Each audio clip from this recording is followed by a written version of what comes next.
How do you now manage to cope with the idea that you've effectively been cut off? Tell me. You tell me how I deal with it. I can't answer that question.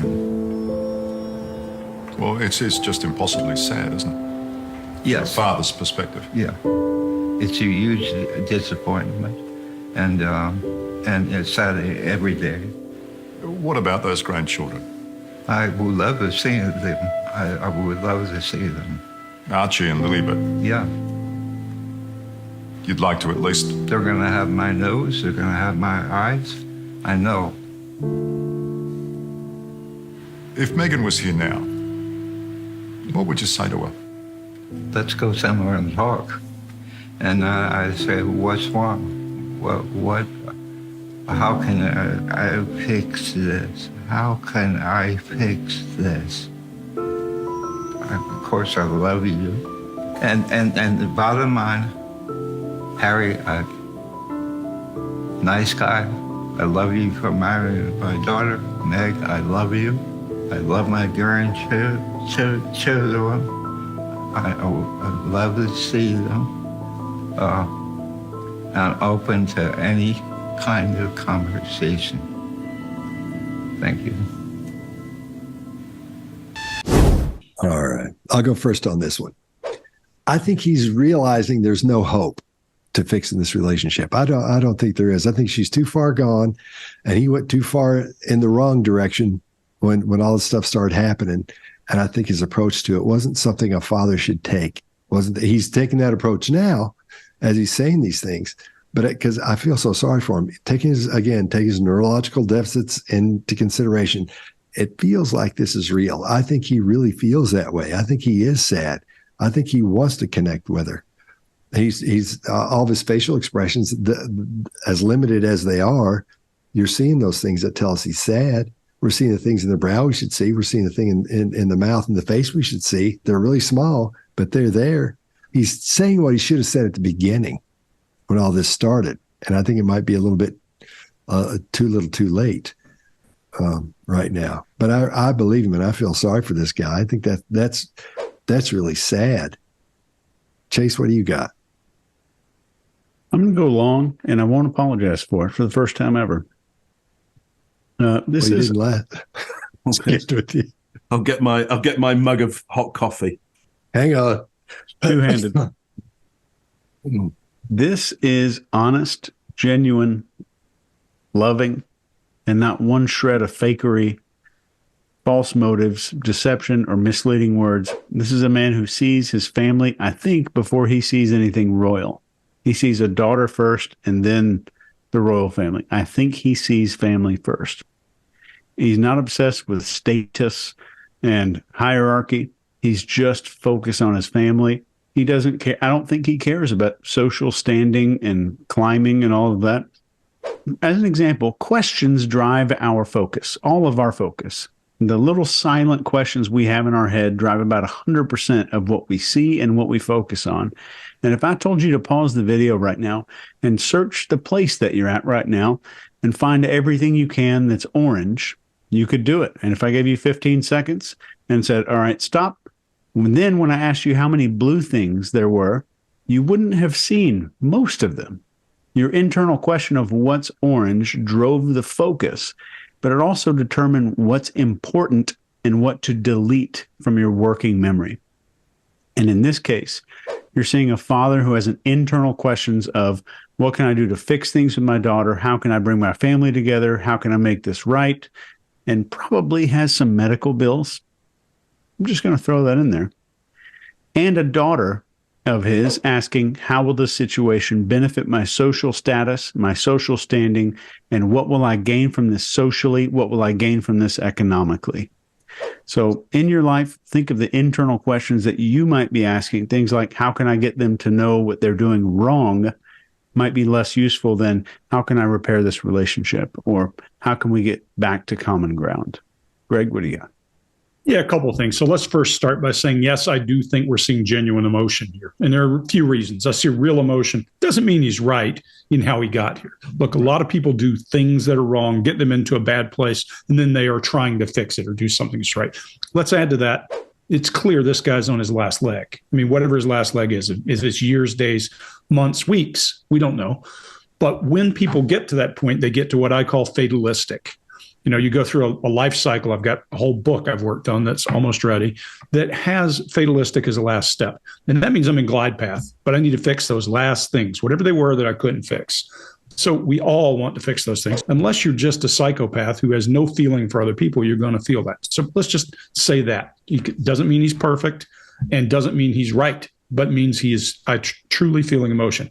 He's got a condemning down face with this chin down and some anger when he says, how can I fix this? That's helplessness in this case, not anger at the person, anger at the situation. One shoulder up as he addresses, how can I fix this? Again, interesting.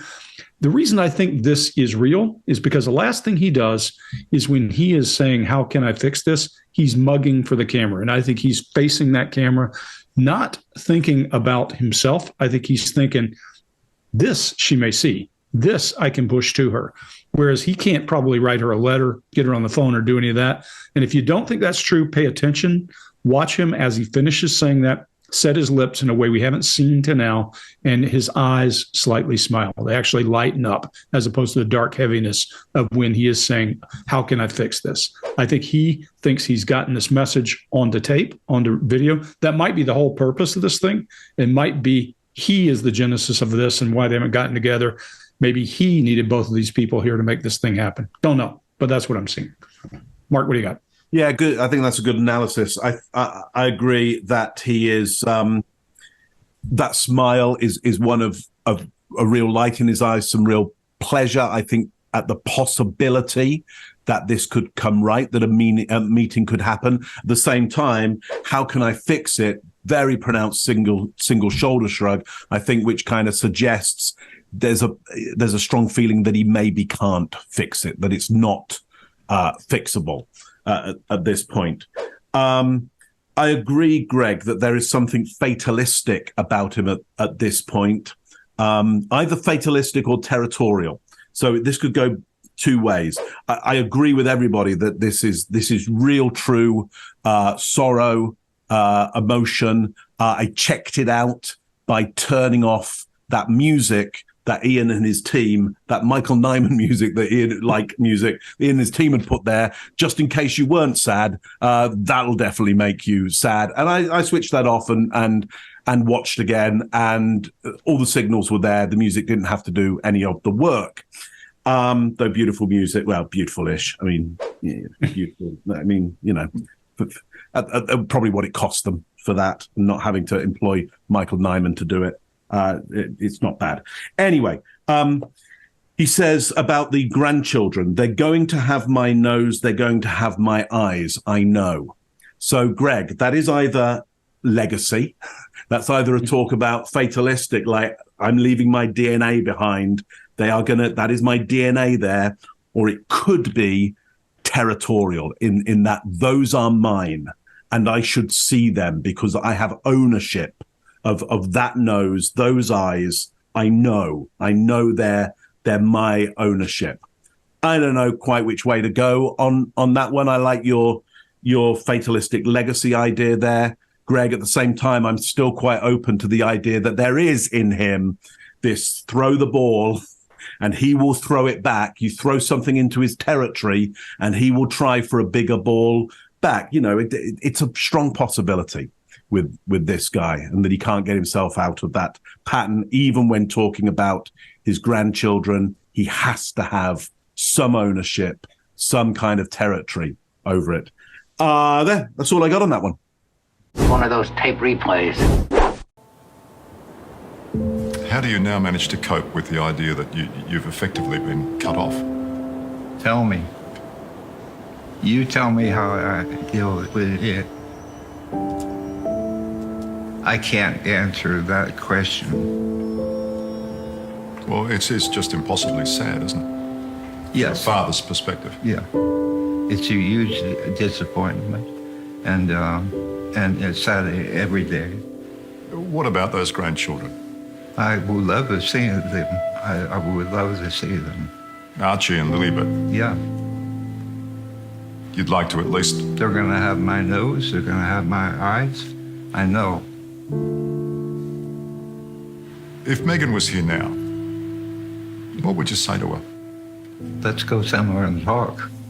And I say, what's wrong? What?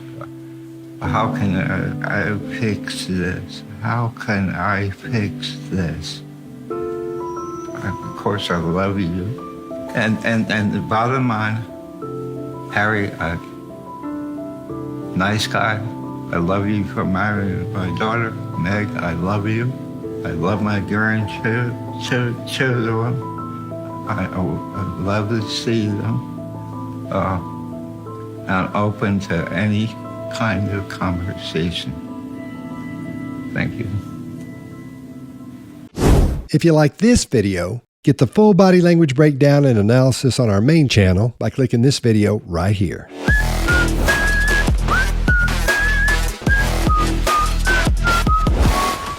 You know what?